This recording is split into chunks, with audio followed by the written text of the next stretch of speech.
መጽሐፉ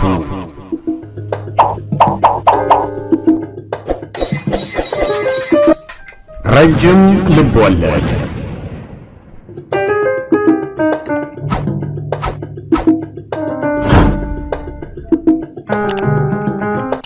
ከሰብለ ወንጌል ጸጋ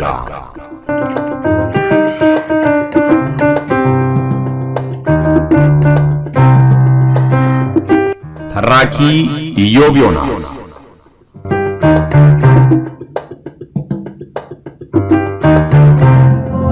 መጽሐፍ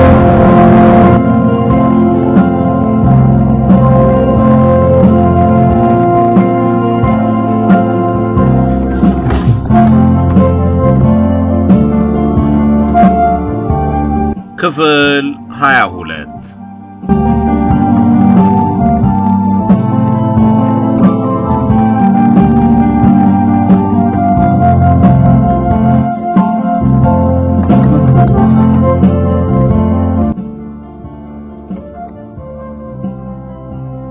አክሱም ኢትዮጵያ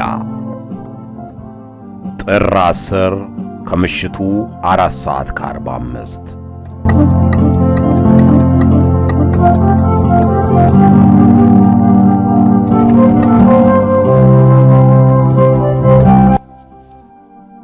አባ ገብረ መስቀል ጭንቅላታቸውን ጉልበታቸው መሃል ቀብረው ከተቀመጡበት ቀና አሉና የእጃቸውን ሰዓት ተመለከቱ። ከምሽቱ 4:45 ይላል። የመጨረሻው ሰዓት እየደረሰ ነው።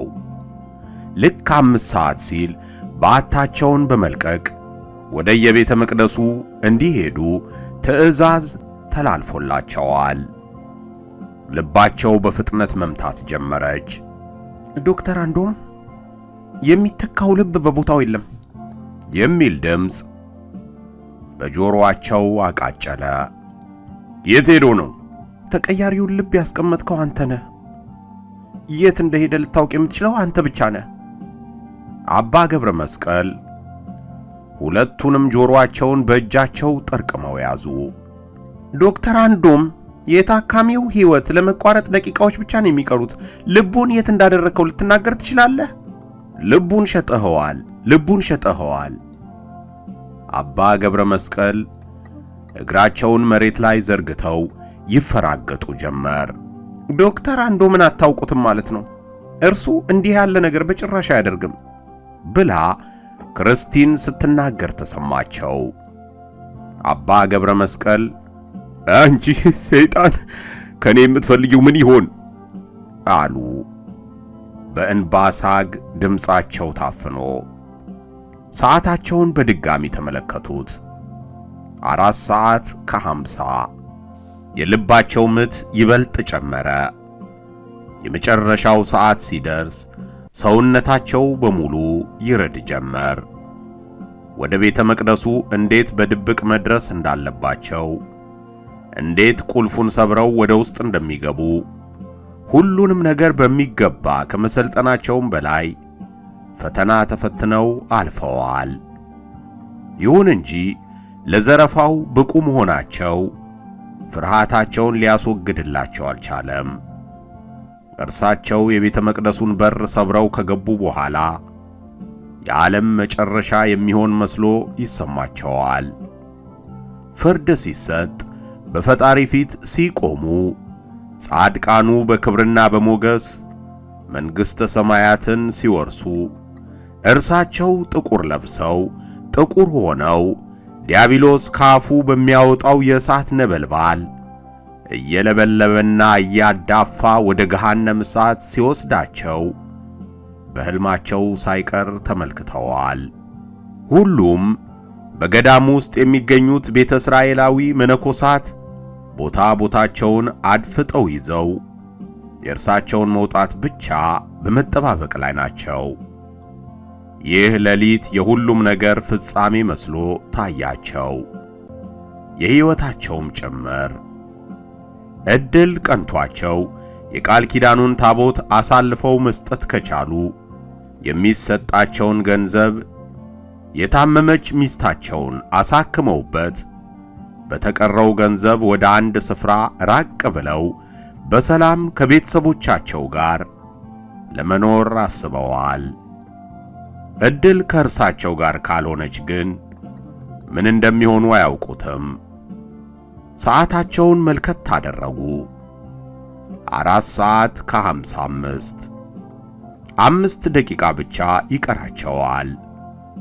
የምንኩስና ልብሳቸውን አስተካክለው ለበሱ።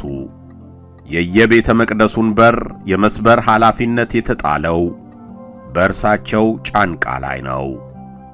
የቃል ኪዳኑን ታቦት ይዘው እንደወጡ የሚቀበሏቸው 5 ቤተ እስራኤላውያን በየዛፉ ስር አድፍጠው የእርሳቸውን መውጣት በመጠባበቅ ላይ ናቸው።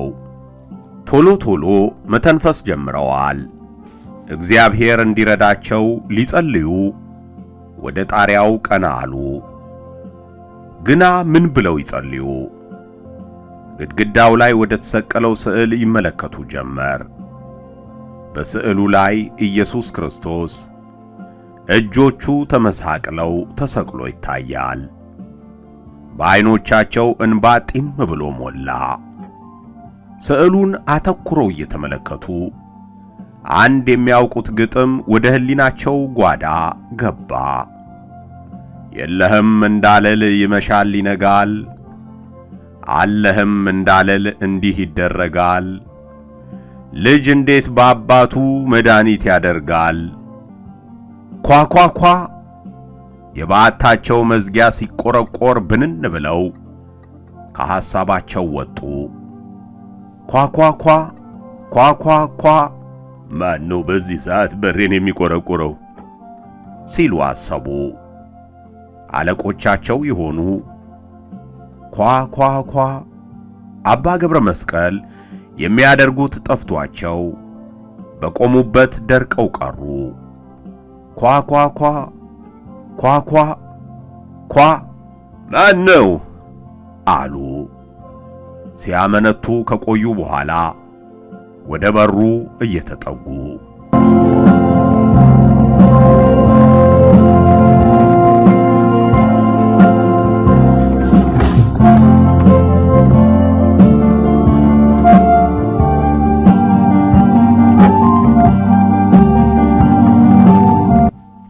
አቴ አዩአም ባሌ ጎባ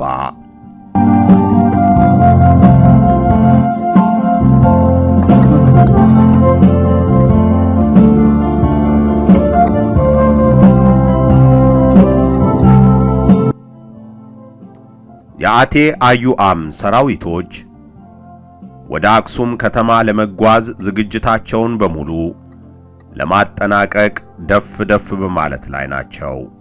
የምድር ቤቱ መተላለፊያ ዕቃቸውን በሚሸክፉ ሰዎች ተጨናንቋል። ከዝግጅታቸው መጠናቀቅ በኋላ የሚጠብቁት ነገር ቢኖር የጀንበሯን መጥለቅ ነው። ሲጨላልም በተዘጋጀላቸው አውሮፕላን ጉዞአቸውን ይጀምራሉ። አቶ ዮስጦስ ለጉዞ ከሚዘጋጁት ሰዎች ጋር ደፋ ቀና ሲሉ ቆይተው ከአውላላው የመረጃ ክፍል ውስጥ በሐሳብ ተወጥረው ከወዲያ ወዲህ ይቅበዘበዛሉ።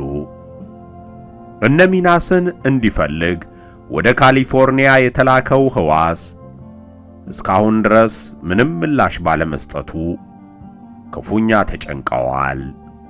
ጭንቀታቸውን ይበልጥ ያባባሰባቸው ደግሞ በቃል ኪዳኑ ታቦት ጉዳይ ወደ ተለያየ ተልእኮ ተበትነው የሚገኙትን የቡድን ጌድሃሚ አባላቶች ሞሳድ ከመንገዱ ዞር ለማድረግ ቆርጦ መነሳቱን የሚያትት መረጃ በማግኘታቸው ነው። ጌርሳምና ተዋበች በድንገት እንደወጡ በመቅረታቸው ምናልባት ሞሳድ አንድ ነገር አድርጓቸው እንዳይሆን ሲሉ ሰግተዋል። በሌላ በኩል ደግሞ የእስራኤል ሞሳድ ቡድን ጌድሃሚንን ለማጥፋት መነሳቱ አንድ ፍንጭ ጠቁሟቸዋል። ይህም አቴ አዩአምን አሳልፎ የሰጠው ሰው ቡድን ጌድሃሚ ውስጥ ቢኖር ኖሮ ሞሳድ ይህን ቡድን ለማደን አይነሳም የሚለው ነበር። ምን አዲስ ነገር አለ? ሲሉ አቶ ዮስጦስ የኮምፒውተሩን ቁልፎች በፍጥነት ወደምትጠቀጥቀው የመረጃ ክፍል ሰራተኛ ጎንበስ ብለው ኮምፒውተሩን እየተመለከቱ ጠየቋት። አዝናለሁ አቶ ዮስጦስ፣ እስካሁን የት እንደገቡ የሚጠቁም ፍንጭ ማግኘት አልቻልኩም። ጣታቸው ላይ ያጠለቁትን ቀለበት በአፋቸው አስውጠዋቸዋል ማለት ነው። ካለበለዚያ አሉ አቶ ዮስጦስ፣ ጭንቀታቸው ፊታቸው ላይ ጎልቶ እየታየ። ካለበለዚያ እነ ጌርሳምን ያህል ብልጥ ሰዎች ተዳፍነው አይቀሩም። ይረጋጉ አቶ ዮስጦስ፣ እስከ በኋላ አንድ ነገር መድረሳችን አይቀርም አለች የመረጃ ክፍሉ ሰራተኛ የአቶ ዮስጦስን ወደር የለሽ ጭንቀት ስትመለከት። ምን እየደረሰባቸው እንዳለ የምናውቀው ነገር የለም። ይህን ጊዜ የሰውነታቸው ቆዳ እንደ ዶሮ እየተገፈፈ ይሆናል። ለአቴ አዩአም ደግሞ አባላቱን ማጣት ማለት ምን እንደሆነ ታውቂያለሽ እንዴ? እንደወጡ የቀሩት እኮ በአቴ አዩአም ውስጥ ልክ እንደ አይን ብሌን የሚታዩ ሰዎች ናቸው። አይኖቻችን ናቸው። ይገባኛል አቶ ዮስጦስ፣ ነገር ግን ይረጋጉ። የተላኩት ሰዎች አንድ ነገር ላይ መድረሳቸው አይቀርም አለቻቸው። አይኖቿን ኮምፒውተሩ የሚያሳየው ምስል ላይ ተክላ። አቶ ዮስጦስ በብስጭት የራሳቸውን ጸጉር እየነጩ የመረጃ ክፍሉን ለቀው ወጡ። ተጓዦቹ መተላለፊያውን አጨናንቀውታል። አቶ ዮስጦስ ቆም አሉና የየሁሉንም ሁኔታ ሲመለከቱ ጊዜው ምን ያህል እየቀረበ እንደሆነ ተሰማቸው። በተጨማሪም የነተዋበችን ጠፍቶ መቅረት ሲያስቡት ፍርሃት ውስጣቸውን ሰርስሮ ገባ።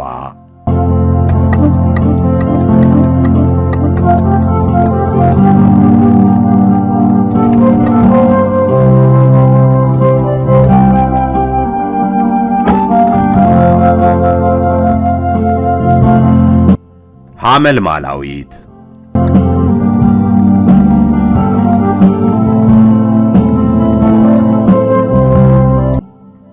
ሐመልማላዊት ከጎርዶን ራንኪን ኪስ ውስጥ የተገኙትን መረጃዎችና ከብላታ ክፍል ውስጥ የሰበሰበቻቸውን መረጃዎች ብዙም የሚጠቁሟት ሆነው አላገኘቻቸውም። ወደ ጎርዶን ተንቀሳቃሽ ስልክ የሚገቡ መልእክቶች ግን ከመርዳትም አልፈው እያስደነገጧት ነው። ጎርዶን ራንኪን ላይ የነበራት ተልእኮ እንደተጠናቀቀ ፊቷን ያዞረችው አቴ አዩአምን ወደ ከዳው ሰው ነበር። ምንም እንኳን ጎርዶን አቴ አዩአምን በቡድን ጌድሃሚ ድርጅቱ እንደተከዳ ቢያወራላትም እርሷ ግን ልታምነው አልቻለችም። ቡድን ጌድሃሚ ውስጥ ከእርሷ ውጭ ጌርሳምን፣ ሚናስንና ድሚያኖስን ያቀፈው። ታዲያ ከነዚህ ሰዎች መካከል ማን አቴ አዩአምን ሊከዳ ይችላል? ጎርዶንን አላመነችውም፣ ልታምነውም አትችልም። ቢሆንም አቴ አዩአም ውስጥ ከሃዲ እንዳለ እርግጠኛ ናት። ካለበለዚያ ሞሳድ በእያንዳንዱ የአቴ አዩአም እስትንፋስ ላይ ሊደርስበት አይችልም። ፈልፍላ ማውጣት የፈለገችው ይህን ከሃዲ ነው። ለመሆኑ ማን ይሁን ልበደንዳናው? ማን ይሁን ከሃዲው? ትላለች እየደጋገመች። ወደ ጎርዶን ራንኪን ስልክ ውስጥ የመጽሐፉ ጠባቂ ከጣና ቂርቆስ ወጥተው ዳጋ እስጢፋኖስ ውስጥ ገብተዋል የሚል በዕብራይስጥ የተጻፈ መልእክት ገባ። ሐመልማላዊት የላኪውን ስም ስልኩ ላይ በኮድ ስለተመዘገበ ስለ ማንነቱ መለየት አልቻለችም። መልሳ በዕብራይስጥ እንዲህ ስትል ጻፈች። አሁን ያለሁት ጣና ቂርቆስ ውስጥ ነው። ዳጋ እስጢፋኖስ ውስጥ ስለመሆናቸው እርግጠኛ ከሆንክ ወደዚያው ልሂድ። እኔም እዚያ ነው ያለሁት፣ ፍጠን የሚል መልስ መጣላት። ሐመልማላዊት ወደ ዳጋ እስጢፋኖስ ለመሄድ ሁለቴ አላሰበችም። የቆሰለው መላጣው ጭንቅላቷ እንደታሸገ ነው። ቁስሉ ሕመም ሆኖባታል። ብላ አላዳመጠችውም እንጂ ቀን ከሌት ያለ ፋታ ይጠዘጥዛታል። ከጣና ሐይቅ 100 ሜትር ገደማ ከፍ ብሎ የሚገኘው ዳጋ እስጢፋኖስ ከሳር በተሰሩ ትናንሽ የመነኮሳት መኖሪያ ጎጆዎች የተሞላ ነው። ጎጆዎቹን ሲታለፍ የሚገኘው ቤተ ክርስቲያን ክብና ጥንታዊ ይመስላል። ሐመልማላዊት ወደ ገዳሙ እንደገባች ወደ ሚናስ ነበር የስልክ ጥሪ ያደረገችው። የመጽሐፉ ጠባቂ ወደ ዳጋ እስጢፋኖስ እንደገቡ ልትጠቁመው። ይሁን እንጂ ሚናስ ወደ መስመር ሊገባላት አልቻለም። አንድ አባል ከመስመር ውጭ ሊሆን የሚችለው ቀለበቱ ከጣቱ ላይ ሲወልቅ ብቻ ነው። ይህ ደግሞ ሕይወታቸው ካላለፈ በስተቀር በቁማቸው ፈጽሞ እንዲሆን የማይፈቅዱት ጉዳይ ነው። ውስጧ ሲንኮታኮት ተሰማት። ሚናስ ምን ሆኗል? ሐመልማላዊት ፈጥና ወደ አቶ ዮስጦስ ደወለች። ይሁን እንጂ ከእርሳቸው የሰማችው ነገር ይበልጥ አስደነገጣት። ጌርሳም ተዋበችና ሚናስ ከመስመር ወጥተው ከቀሩ ቀናት ተቆጥረዋል ነበር ያሏት። ምንም ያህል በጭንቀት ብትረደም የሚናስ ነገር ክፉኛ ቢያሳስባትም ሥራዋን መስራት ይጠበቅባታል። አቴ አዩአም ጭንቅ ውስጥ ነው ያለው። ዳጋ እስጢፋኖስ ውስጥ ስለ መግባቷ በጎርዶን ስልክ መልእክት ላከች።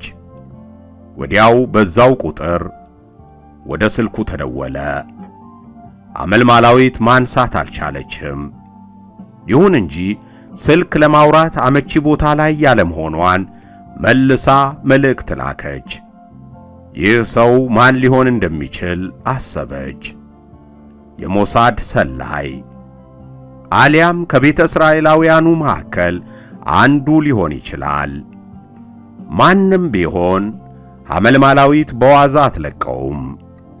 አቴ አዩአምን የከዳውን ሰው ማንነት ካላስተነፈስኩት እኔ ሐመልማላዊት አልባልም ብላለች።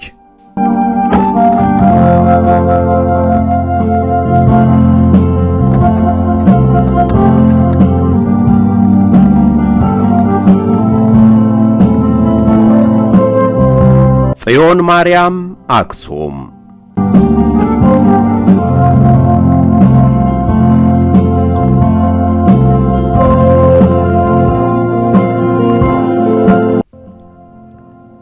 አባ ገብረ መስቀል በሩን እንደከፈቱ አንድ መነኩሴ ወደ ውስጥ ዘው ብለው ገቡና አባ ገብረ መስቀልን ገፍትረው ወደ መሬት ከወረወሯቸው በኋላ የባቱን በር ከውስጥ ጥርቅም አድርገው ቆለፉት።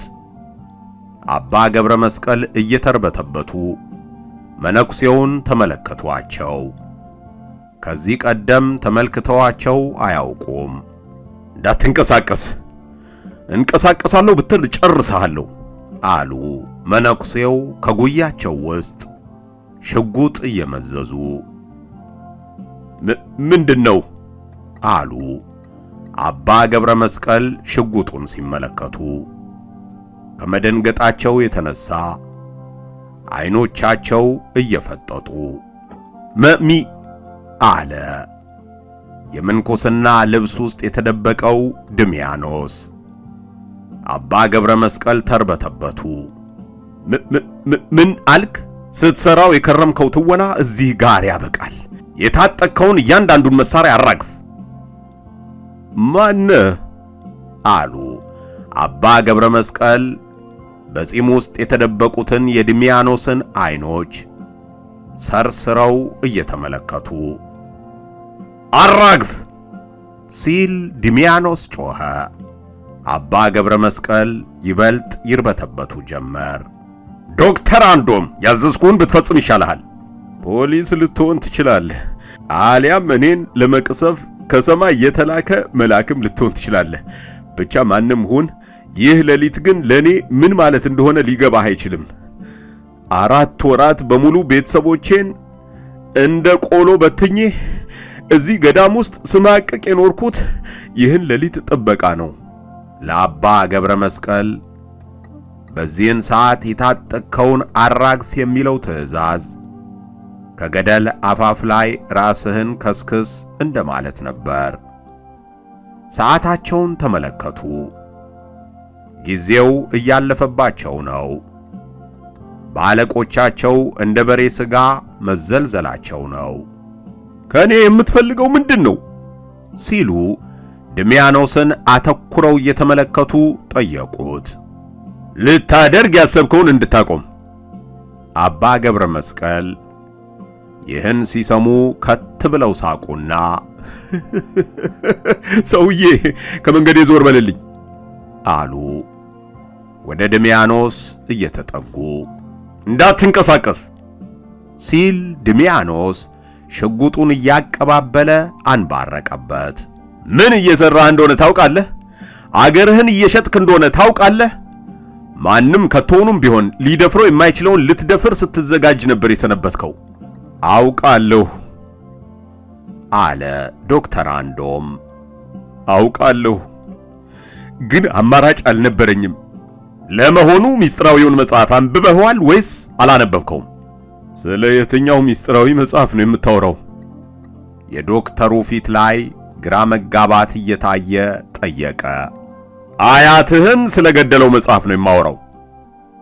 ዶክተሩ አይኖቹን ጨፈነ።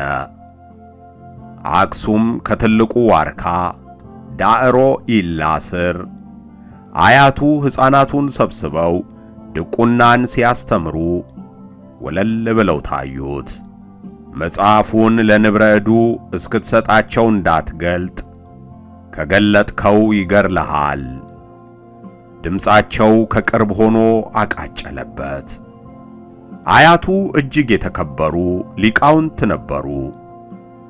አንዶም ለንብረ እዱ መጽሐፉን ሊመልስ በሄደ ሌሊት ንብረ እዱ የተናገሩት ነገር ለሰኮንድ ከጭንቅላቱ ወጥቶ አያውቅም። አያቱ ሚስጥራዊውን መጽሐፍ ለመረከብ የተዘጋጁ ሰው ነበሩ። ይሁን እንጂ እርሳቸው ከቀማኞች ጋር ተስማምተው ያለ ጊዜው መጽሐፉን ወደ እጃቸው በማስገባታቸው ነበር ተቀዝፈው የሞቱት። እንጂማ የኔ ልጅ ይህን መጽሐፍ ስልጣን ከሌለው ሰው በቀር ማንም ሊያነበው አይችልም ነበር ያሉት። ይህ ቃላቸው ሲቆጠቁጠው ኖሯል። አያቱ ለታሰበላቸው ክብር አለመብቃታቸው እጅግ ስለሚጸጽተው ማስታወሻው ላይ እንኳን ሊጽፈው አልደፈረም። ዲያሪን ከየት አገኘኸው? ዶክተር አንዶም ይህን እንደጠየቀው ራሔል ወደ ሕሊናው ሰተት ብላ ገባች። ቀኑ ጨላልሞ ነበር። ዶክተር አንዶም የሚይዝ የሚጨብጠው ጠፍቶታል። ራሔል ጉያው ስር ገብታ ታነባለች። አንቺ ይህን ማስታወሻ ከወለሉ ስር ቀብረሽ አኑሪው፣ ለማንም ሰው አሳልፈሽ እንዳትሰጪ። የራሔል እጆች እየተንቀጠቀጡ የማስታወሻ ደብተሩን ተቀበለችው። ሚስቴስ ምን አድርገሃት ነው? ጥያቄን አልመለስክም። መጽሐፉን አንብበው ነበር? ዶክተር አንዶም ሰዓቱን ደግሞ ተመለከተ። 5:03 ሆኗል። ወደ በሩ መንደርደር አማረው። ሆኖም የድሚያኖስ ሽጉጥ ተደግኖበታል። መንቀሳቀስ አይችልም። ተስፋ ቆረጠ። ከተባለው ሰዓት 1 ሴኮንድ እንኳን ከዘገየ ሁሉም ነገር እንደሚከሽፍ አለቆቹ አስጠንቅቀው ነግረውታል። ለመሆኑ ሞሳድ ለተባለ የእስራኤል ስለላ ድርጅት እንደምትሰራ ታውቃለህ? ሚስጥራዊውን መጽሐፍ በማንበብህ ነበር ሞሳድ ያጨህ። የዶክተሩ ፊት ላይ አሁንም ግራ መጋባት አጠላበት። ድሚያኖስ ስለሚናገረው የሚያውቀው ነገር የለም። ሚስጥራዊውን መጽሐፍ ግን አስታወሰ። የሚወዳቸውን አያቱን ስለቀማው ሁል ጊዜ ያስታወሰው ነበር የኖረው። ቆይ አንተ ማን ነህ? ማስታወሻ ደብተሬ እንዴት አገኘኸው? ራሔል እንዴት ሰጠች? እባክህ ስለሷ የምታውቀው ነገር ካለ ንገረኝ። ካንሰር ያማቀቃት ነው ጥያት የጠፋሁት። ውዴን ጥያት ጠፋሁ። እንባው ከጉንጮቹ ላይ ተበተነ። ባለቤቴ ስላለችበት ሁኔታ የምታውቀው ነገር አለ? ፌቨን! ዶክተር አንዶም በውስጡ የነበረውን እንጥፍጣፊ ተስፋ ከው ብሎ ሲደርቅ ተሰማው። ከዓይኖቹ እንባ ይረግፉ ጀመር። መጽሐፉን አንብበው ነበር? ድሚያኖስ የዶክተሩን ጥያቄዎች ችላ ብሎ ሲያሳስበው የከረመውን ሐቅ ከዶክተሩ አንደበት ለመስማት ይህን ጥያቄ ለሶስተኛ ጊዜ ሰነዘረለት።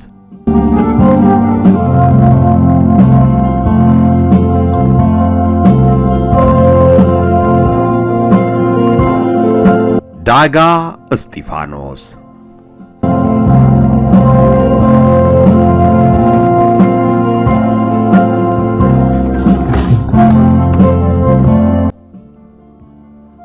ሐመልማላዊት ከነሙሉ ትጥቋ በጫካው ውስጥ እየተሽለኮለከች ወደ ጎርዶን ራንኪን የሚመጣውን ሰው መጠባበቅ ከጀመረች 1 ሰዓት አለፋት። ዘገየ። ከጫካው መሃል ከበስተ ጀርባዋ ኮቴ ስትሰማ ግን በፍጥነት ከዛፍ ስር ገብታ ተደበቀች። ሽጉጧን አቀባብላ አካባቢውን በዓይኖቿ አራወጠችው። ከዛፎቹ መካከል ጥቁር በጥቁር የለበሰ ሰው ሲንቀሳቀስ ተመለከተች። ጌርሳም። አመልማላዊት ከተደበቀችበት ወጥታ ወደሱ ተንደረደረች። ጌርሳም በእርሷ ትይዩ ሽጉጡን አቀባብሎ ሲይዝ ግን አመልማላዊት እግሮቿ ተሽመደመዱባት። ጌርሳም! አመልማላዊት ተንተባተበች። አዝናለሁ አመልማላዊት፣ እኔና አንቺ በዚህ አይነት ሁኔታ ስንገናኝ ለመጀመሪያ ጊዜ ነው። ጌርሳም ነህ አይደል? ወይንስ አይኖቼ መቀላመድ ጀምረዋል? አለች አመልማላዊት በቆመችበት እንደቀረች። አሙ ሲል ጌርሳም ጠራት። አይኖቹ ፍም መስለዋል። የግንባሩ ደም ስር አለው ብሎ ተገታትሯል። በተፈጠረው ነገር ሁሉ አዝናለሁ አላት። አልገባኝም። ምን የተፈጠረ ነገር አለ? አቶ ዮስጦስ አንተና ተዋበች ከመስመር በመውጣታችሁ እጅግ የእርሳቸውን ስም አትጥሪ ሲል ጌርሳም በኃይል ጮሆ ንግግሯን አቋረጣት። አመልማላዊት ጩኸቱ አሳቀቃት። ሆኖም ስለ ተዋበች ከመጠየቅ አልተቆጠበችም። ገድያታለሁ አለ። ጌርሳም ድምፁን ሻከር አድርጎ ምን አለች አመልማላዊት። አዎ ታምነኝ ነበር። በሞሳዶች ወደ ተሞላው አውሮፕላን ውስጥ ይዣት ስገባ የተመረዘ ኮካኮላ ስግታት ሳይቀር ታምነኝ ነበር። እያመነችኝ ነው የሞተችው አለ። እጆቹን ወደ ኋላ አጣምሮ በሐመልማላዊት ዙሪያ እየተንጎራደደ አታደርገውም ጌርሳም፣ አውቃለሁ። ይህን አንተ አታደርገውም። አታውቂኝም። እኔን በጭራሽ አታውቂኝም። የሰውን ልጅ አውቃለሁ አይባልም። የሰው ልጅ ልብ ልክ እንደ ሽንኩርት ነው። ብትልጠው መጨረሻ ላይ አትደርስም አይደል ያለው ፈላስፋው አለ ጌርሳም። አመልማላዊት እየሰማች ያለችውን ነገር ከማመን ይልቅ አለማመን ይቀላታል። እውን ዙሪያዋን እንደ ጣረሞት እየዞራት ያለው ሰው ያ ልጅነታቸውን ጭቃ እያቦኩ ውሃ እየተራጩ ድብብቆሽ እየተጫወቱ ድቁንና እየደቆኑ ያሳለፉት የልብ ምስጢሯን የምታጫውተው አዛኟና ተቆርቋሪዋ የነበረው ሰው እውን ጌርሳም ነው? ጌርሳም የሽጉጡን ምላጭ ከመሳቡ በፊት አመልማላዊት የታጠቀችውን ሁሉ እንድታራግፍ አዘዛት። አማራጭ አልነበራትም። ሁሉንም ከመሬቱ ላይ ዘረገፈቻቸው። ይህን ጊዜ ጌርሳም ፈጠን ብሎ እጅና እግሯን ከዛፍ ጋር ጠፍሮ አሰራት። እስኪ አንድ ለማንም ነግሬው የማላውቀውን ሚስጥሬን ልንገርሽ። አንቺ ሚስጥርሽን ሁሉ ለኔ ነበር የምትነግሪው፣ እኔም አዳምጥሽ ነበር። ስለዚህ አንቺም አሁን ታዳምጭኛለሽ።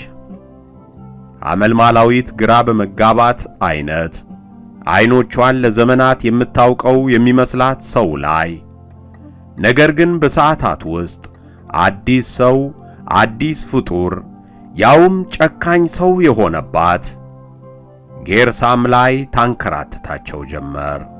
የተወለድኩት ቤተ እስራኤላዊ ከሆኑ ሰዎች ነው። ጎንደር ነበር የምኖረው። ጎንደር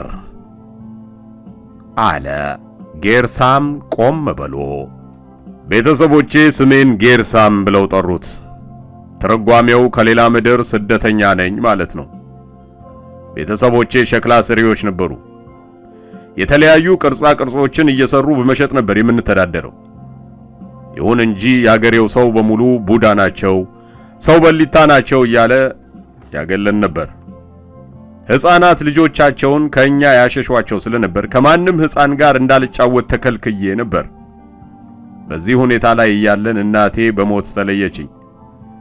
ለቀብሯ ስነ ስርዓት ስንት ሰው እንደተገኘ ታውቂያለሽ? 9 ሰው 9 አለ ጌርሳም በእጁ ጣቶች ቁጥሩን እያመላከታት። እነርሱም በአካባቢያችን ይኖሩ የነበሩት ቤተ እስራኤላውያን ነበሩ። ከእናቴ ሞት በኋላ ሕይወት ለኔና ለአባቴ እጅግ የከፋ ሆነ። እጅግ የመረረ ሕይወት ውስጥ የገባሁት ደግሞ አባቴ በመሪር ሐዘን ውስጥ ሆኖ ሊሰደድ የተነሳ ጊዜ ነበር። ቤተ እስራኤላውያን ስደት የጀመሩበት ወቅት ነበር። ስደቱ በረሃ፣ ቁርን፣ ቸነፈርን፣ መታረዝን የሚያስተናግድ ስለነበር አባቴ ይዞኝ ሊሄድ አልወደደም ነበር። ከሞትኩም እኔ ሞቼ ልቅር፣ በሕይወት ወደ ቅድስቲቱ ሀገር ወደ ኢየሩሳሌም ከገባሁ ግን ከዚህ ሕይወት ፈጥኛ አወጣሃለሁ ሲል እጄን በእጁ ይዞ ከኔ በመለየቱ እንባ እየተናነቀውና መሪር ሐዘን እየተሰማው ቃል ገባልኝ። ያ የአባቴ ለቅሶ፣ ያ የአባቴ መሪር ሐዘን መቼም ቢሆን ከሊናዬ ሊወጣልኝ አልቻለም። እኔ ከሞትኩ አብሬው እንድሞት፣ ከኖርኩም አብሬው እንድኖር አባቴን ተማጸንኩት። እርሱ ሞቶ እንኳን እኔን ማትረፍ ስለሚፈልግ አሻፈረኝ አለ። ከመሄዱ በፊት ግን ወገኖቼን እንዳልረሳ ቃል አስገብቶኝ ነበር። በተለይ ደግሞ ከሰው በታች አድርገው ያኖሩንን ኢትዮጵያውያንን እንድበቀላቸው ጆሮ ግንዴ ስር ገብቶ ብዙ ጊዜ አንሾካሽኮልኛል። የሚገርምሽ ያ የአባቴ ድምፅ አሁን ድረስ ይሰማኛል። ተበቀላቸው ይለኛል። ከምንም በላይ ደግሞ አባቴና ወዳጆቹ አይሁዶች በሙሉ የቃል ኪዳኑን ታቦት አጥብቀው ይፈልጉት ነበር። እኚህ ኢትዮጵያውያን የምንመካበትን ክብራችን የነበረውን የአባቶቻችንን ቅርስ ሳይቀር ወስደውብናል። ልጄ አንተ ወንድ ነህ። ወንድ ልጅ ደግሞ ለአባቱ ክብር ለወገኑ ትምህርት ነውና አደራህን ታቦቱን ይለኝ ነበር አለና ጌርሳም ረጅም ትንፋሽ ካስወጣ በኋላ አመልማላዊትን በዓይኖቹ ቃኘት ታደረጋት። ውብ ዓይኖቿ ግራ በመጋባት ሁኔታ በመቁለጭለጭ ላይ ናቸው። አባቴ ጥሎኝ ከሄደ በኋላ የምበላውና የምጠጣው ስላልነበረኝ በተጨማሪም አባቴ ሳይቀር ጥሎኝ በመሄዱ መንደር ውስጥ እንደተረገመ ሰው መታየት ጀመርኩ። ሁሉም ፊት ሲነሳኝ በየመኪናው ላይ እየተንጠለጠልኩ በመሄድ እየሸሸሁ ነበር ወደ ባሌ ጎባ ሄድኩት። እዚያ ቤተክርስቲያን ደጃፍ ላይ እየተቀመጥኩ መለመን ጀመርኩ። ከአንድ ዓመት በላይ ጎዳና ላይ ብዙ መከራ እየተፈራረቀብኝ በልመና እየተዳደርኩ ኖርኩ። ከዚያ ግን አንድ ሽማግሌ ከወደኩበት መጥተው አነሱኝ። እምባዬን አበሱልኝ፣ ፍቅርም ሰጡኝ። እኚህ ሽማግሌ የሕይወቴን አቅጣጫ ቀይረውታል። ሽማግሌው አባባ ዘጌ ነበሩ። ወደ ገዳም ይዘውኝ ገቡ።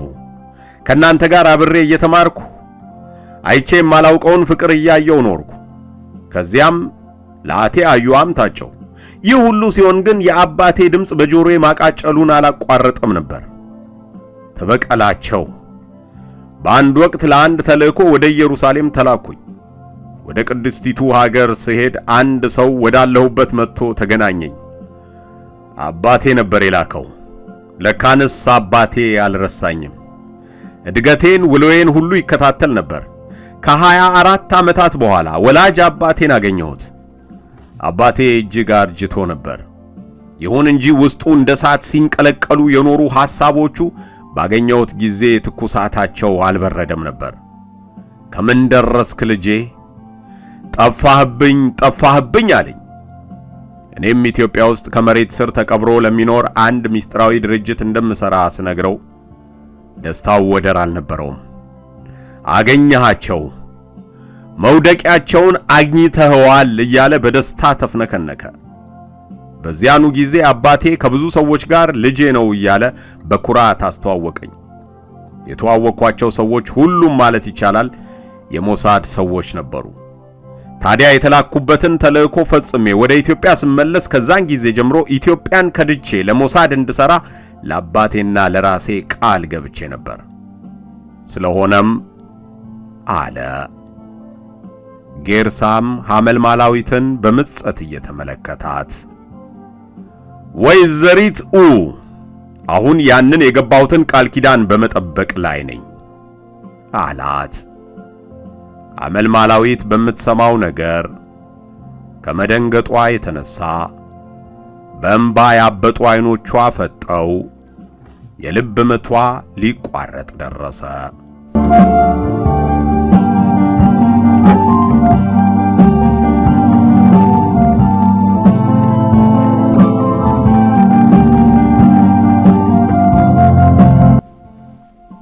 ዶክተር አንዶም ዮሐንስ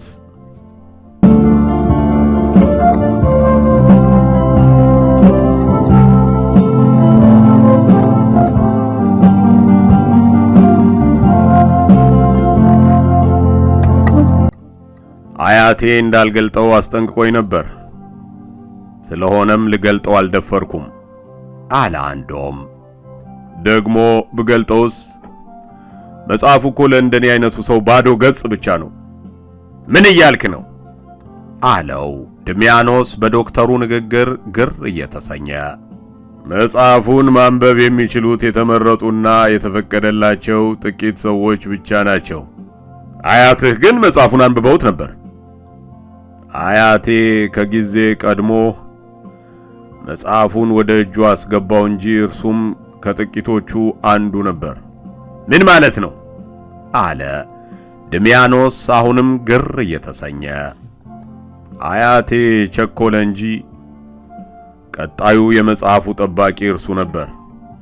ድሚያኖስ ሐዘን አጥንቱን ሰርስሮ ሲገባ ተሰማው።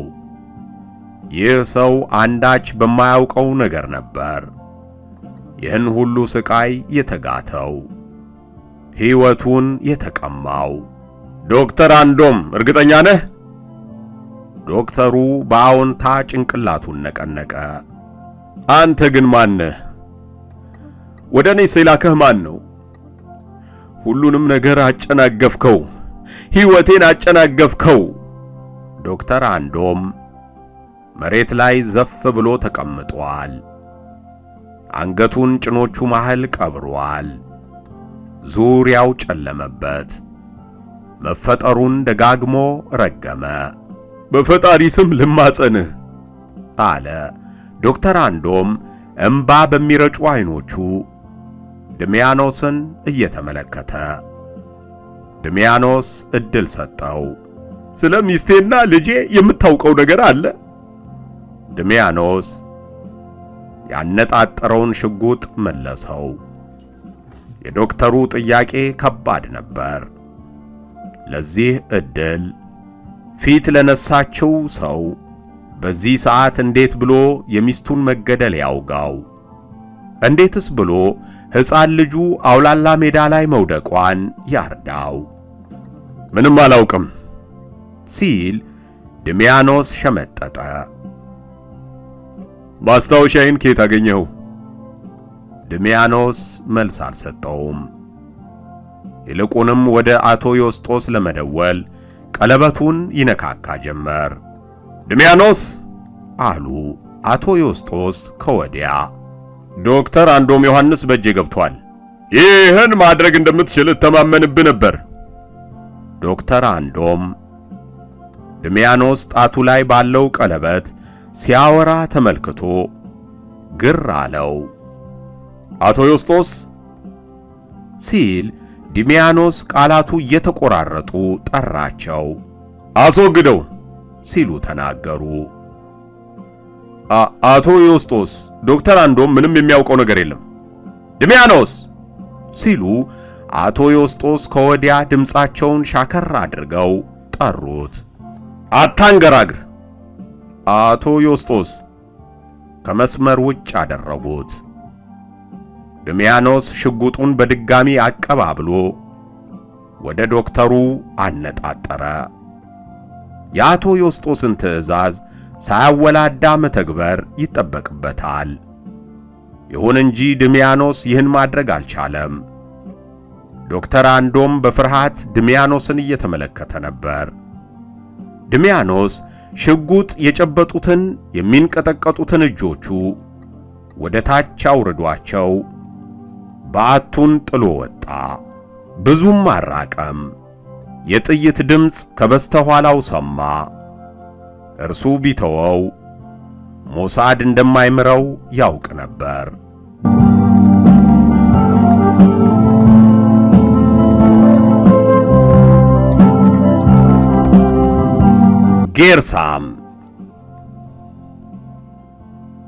ጌርሳም ከወገቡ ስር ማፈኛ የተገጠመለትን ሽጉጥ መዞ ወደ ሐመልማላዊት አነጣጠረ። ከልብሽ ይቅርታ እንደምታደርጊልኝ ተስፋ አደርጋለሁ አለ። አይኖቹ ይበልጥ ከመቅላታቸው የተነሳ ካሁን አሁን ደም የሚያንጠባጥቡ ይመስላል። ጌርሳም ስትል ሐመልማላዊት በቀስታ ጠራቸው። በልጅነታችንም ይሁን አድገን በጋራ ያሳለፍናቸው ነገሮች ለአንተ ግልብ ትርጉም ይኖራቸው ይሆናል። ለኔ ግን ትላንታችን፣ ልጅነታችን የየዕለት ትዝታዬ ነው። ሲከፋኝ መደበቂያዬ ነህ። ያሳለፍነውን ክፉና በጎ ጊዜ፣ በፍቅር የኖርንባቸውን፣ በንጽህና የተዋደድንባቸውን እነዚያን ንጹህ ጊዜያት አስታውሰህ አንድ ነገር እንድታደርግልኝ ማጸንሃለሁ። ይቅርታ ሐመልማላዊት፣ ይቅርታ አለ። ጌርሳም የሽጉጡን ምላጭ ለመሳብ እየተዘጋጀ። እባክህ ጌርሳም፣ እባክህ አንድ ጊዜ ብቻ አድምጠኝ፣ አንድ ጊዜ አለች። ሐመልማላዊት በእንባ እየታጠበች። ሽጉጡን አቀባብለው የያዙት የጌርሳም ጣቶች መንቀጥቀጥ ጀመሩ። በህሊናው ሐመልማላዊት ትመላለስ ጀመር። ትንሿ ሐመልማላዊት በአቡነ ተክለ ሃይማኖት ገዳም ውስጥ ከሚገኝ ትልቅ የተራራ አናት ላይ ተቀምጠው የማለዳ ፀሐይ እየኮመኮሙ ፍቅር ይዞኛል ሚናስን አፍቅሬያለሁ ብላ የነገረችው በጆሮው አቃጨለበት። ከድሚያኖስ ጋር ሆነው አደይ አበባ ሲለቅሙ፣ ድብብቆሽ ሲጫወቱ፣ ውሃ ሲረጫጩ በዓይነ ህሊናው ፍንትው ብሎ ይታየው ጀመር። ምንድነው ሲል ሽጉጡን ወደ ታች እያረገ ጠየቃት። ሐመልማላዊት ምራቋን ዋጥ አደረገችና በመጀመሪያ ቃል እንድትገባልኝ ፈልጋለሁ አለች። የምን ቃል? ጌርሳም፣ በእርግጥ ምን እንደምትለኝ አላውቅም። ነገር ግን ያንተን አይነት ሰው ስፈልግ ነበር የኖርኩት።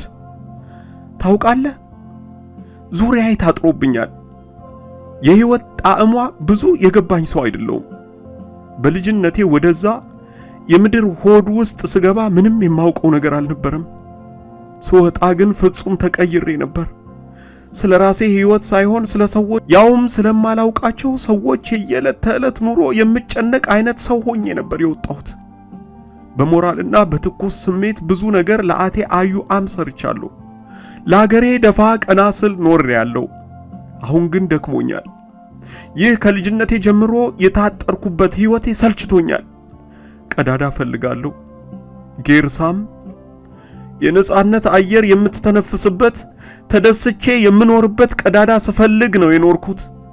ነገር ግን በዙሪያ ያላችሁትን በሙሉ ፈራችሁ ነበር። እንዲህ አይነት ሐሳብ እንደማስብ አቴ አዩአም ቢያውቅ ዘቅዝቆ እንደሚሰቅለኝ ያውቃለሁ። ምን እያልሽ ነው?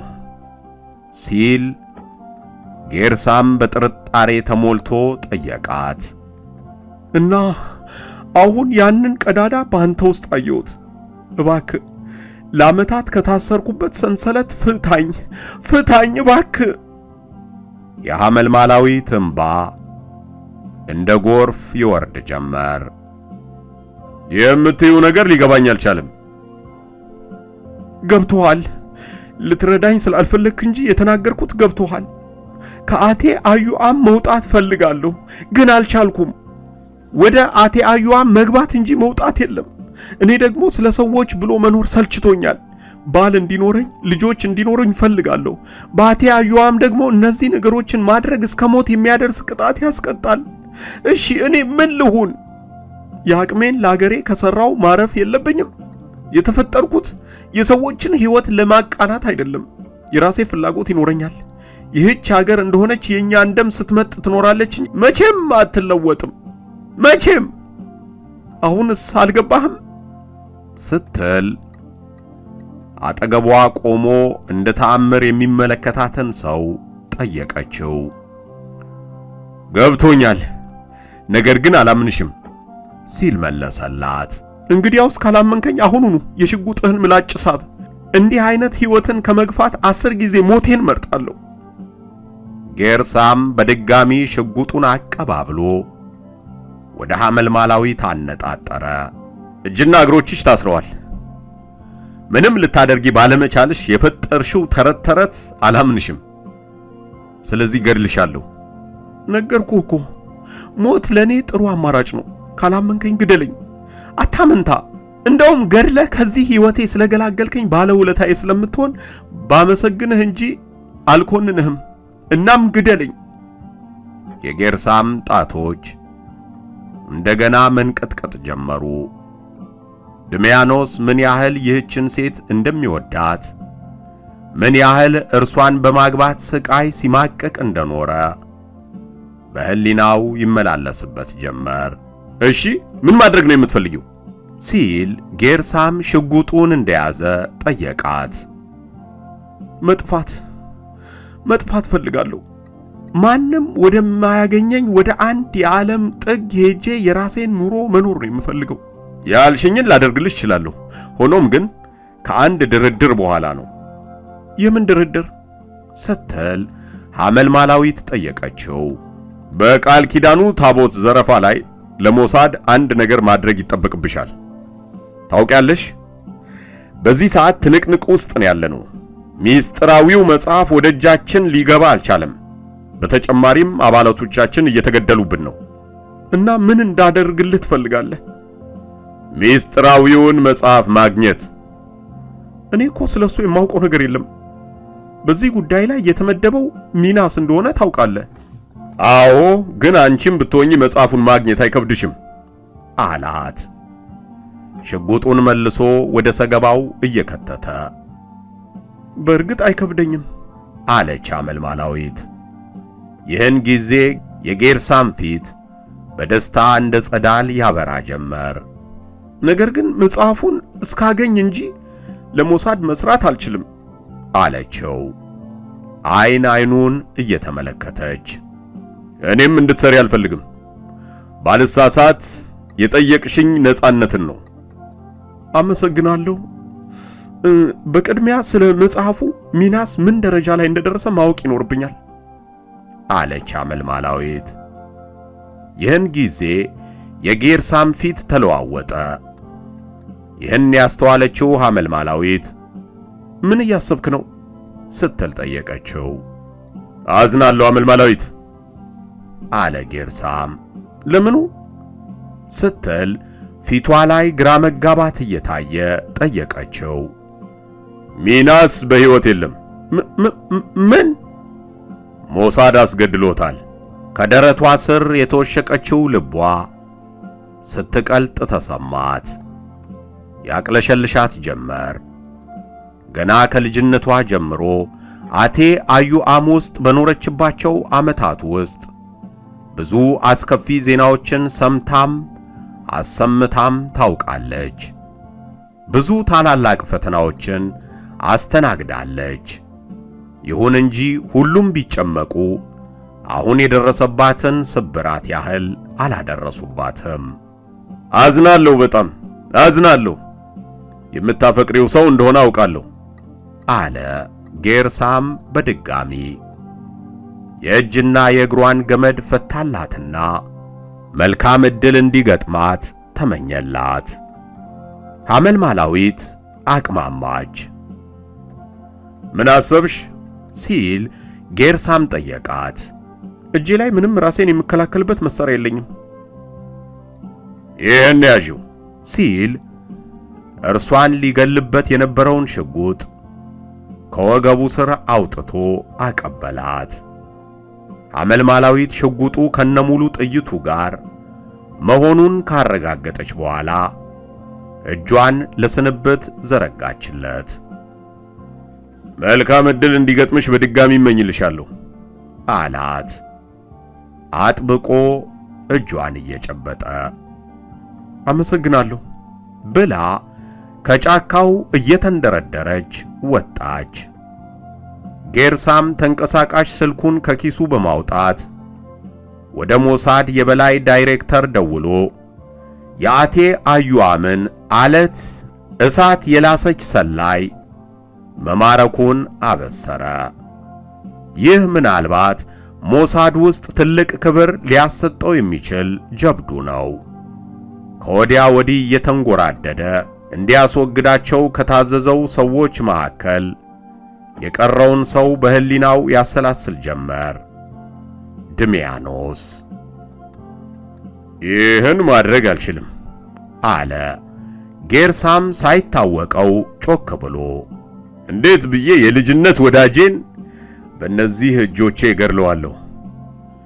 በሕይወቱ ደስታን ለአንድም ሰኮንድ ያልቀመሰን ሰው እንዴት ብዬ ሞትን ጋብዘዋለሁ? አንድ ወዳጁ እኔ ነበርኩ። እኔው በዚህ ሁኔታ ስከዳው አለ በእጆቹ የራስ ፀጉሩን እየፈተገ። አይ አደርገዋለሁ አለ ቆም ብሎ። ለሰው ማዘን ስታስብ መንሸራተት ትጀምራለህ ይሉ ነበር እኛ የተረገሙ አቶ ዮስጦስ። ድሚያኖስም ቢሆን አቴ አዩአምን እንደ ከዳሁ ቢያውቅ እኔን ከመግደል ወደ ኋላ አይልም፣ አያፈገፍግም። ስለዚህ አደርገዋለሁ። አይኖቼን ጨፍኜም ቢሆን እንኳን እገድለዋለሁ አለ። ድሚያኖስን ስለ መግደል ሲያስብ የልቡ ምት በእጥፍ ጨምሯል። ይሁን እንጂ በአንደበቱ ደጋግሞ እገድለዋለሁ ይላል። የያዘውን ሁለተኛ ሽጉጥ አቀባብሎ ይዞ እርሱም ከጫካው ውስጥ ሊወጣ ተንደረደረ። ወፎች ሲንጫጩና አሞራዎች ሲጮሁ ይሰማል። ንፋስ በየዛፉ መሃል ያንሾካሹካል። ከዛፎቹ መካከል ሲደርስ የተጠላለፈ ሐረግና እሾህ አላስሮጥ ስላለው በእርምጃ ተገትቶ ይሽሎኮለክ ጀመር። እንዳትንቀሳቀስ ሲል አንድ የሴት ድምፅ ከበስተኋላው አስጠነቀቀው። ጌርሳም እርምጃውን ገቶ ወደ ኋላ ሲዞር ከሐመልማላዊት ጋር አይን ላይን ተጋጠሙ። ሐመልማላዊት ሽጉጧን አነጣጠረች።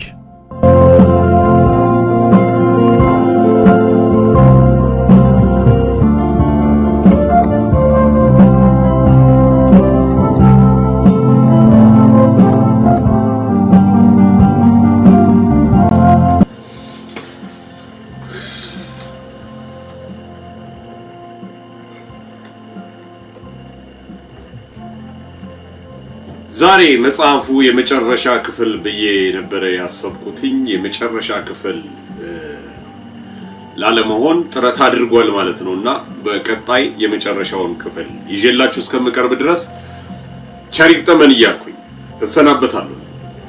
መጽሐፉ የመጨረሻ ክፍልና በሌሎች መጽሐፎች እንደገና እስክንገናኝ መልካም ጊዜ